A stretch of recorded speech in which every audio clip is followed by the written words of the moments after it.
Alors, Monsieur à la migraine, c'était votre dernier livre. Bonjour Valérie Cohen. Bonjour. Cette fois-ci, on va s'occuper de cake au chocolat avec ce hasard qui a un goût de cake au chocolat. Ce qui m'a frappé, c'est votre côté livre-enseignement. Alors, j'ai vu que ça avait l'air de vous faire un peu plaisir que ces livres puissent être utilisés autrement que juste pour lire, par exemple.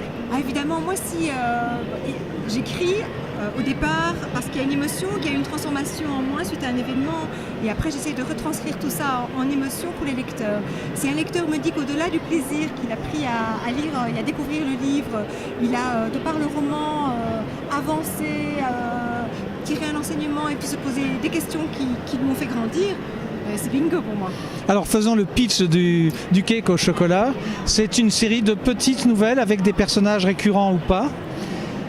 C'est quoi l'histoire? C'est une histoire de transfiguration? On est censé avoir changé à travers une expérience de la vie? Je ne dirais pas que c'est une suite de petites nouvelles, je dirais plutôt que c'est un huis clos de personnages avec une vieille femme, Adèle, qui est en fin de vie et qui, lorsqu'elle rédige son testament, se dit que ce qu'elle a envie de transmettre aux êtres qui lui sont proches, notamment à deux jeunes femmes de son entourage, c'est sa foi dans la vie, sa foi dans les signes du destin, qu'elle suit comme des petits cailloux pour lui indiquer la marche à suivre. Évidemment, les deux jeunes femmes sont tout à fait réticentes à cette philosophie de vie, et elle va semer sur leur parcours des fausses et des vraies synchronicités. La question qu'elle leur pose, in fine, que je pose à mes lecteurs, c'est: est-ce que le hasard existe? Est-ce que le hasard a du sens? Et finalement, est-ce qu'il y a quelque chose de plus grand que nous qui nous fait rencontrer les bonnes personnes, les bons endroits au bon moment? Mais le problème, c'est que dans la vie, comme dans les biographies, on écrit les destins après. Et comment est-ce qu'on peut s'y prendre quand on est écrivain pour essayer de s'y prendre avant, pour réfléchir au hasard ou à la destinée?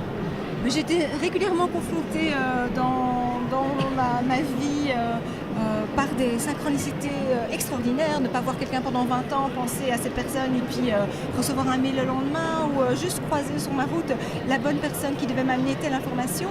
Et j'ai appris au fil des années à me filier à ce genre de petits signes, à cette sorte de boussole interne, de guidance intérieure. Et c'est ça que j'ai eu envie de transmettre dans ce livre, en corollaire avec cette notion de responsabilité individuelle. Parce que le but, évidemment, n'est pas de s'abandonner à un grand, je ne sais pas, chacun y met les mots qu'il veut, l'univers, Dieu, la foi, nos anges gardiens. Évidemment, chaque lecteur est libre d'y croire ou pas. Mais c'est finalement lorsque je suis confrontée à de l'extraordinaire, est-ce que j'accepte de l'accueillir dans ma vie, et que faire de cette magie? Alors il y a une chose que les gourmands vont remarquer, c'est à la fin du livre, et c'est assez rare, il y a une recette. Et vous êtes obligé de nous dire le pourquoi de cette recette, de ce cake. Est-ce que ça explique tout? Tant qu'on n'a pas lu la fin, on n'a pas compris. Évidemment.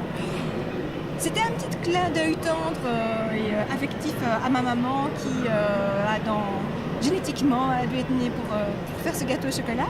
Mais c'est surtout l'idée que nous partageons beaucoup de moments autour de la table, autour du goût, avec les gens qu'on aime, ou qu'on n'aime pas d'ailleurs.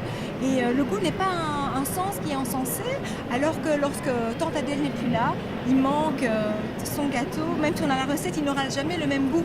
Peut-être que tous ces mets sont-ils gorgés de souvenirs, je n'en sais rien, mais en tous les cas, il y a une saveur aux mets, une saveur aux choses. On a un goût en bouche lorsqu'on est heureux, malheureux, lorsqu'on s'est senti trahi. Et j'ai voulu mettre l'accent sur ce sens-là. Alors moi, ça m'a particulièrement touché parce que je vais raconter juste une petite histoire, parce qu'il me reste que quelques 30 secondes. C'est que dans ma famille, qui est parisienne à la souche, on a un gâteau au chocolat à la maison qu'on appelle le gâteau de Monique, parce que Monique était une de nos voisines.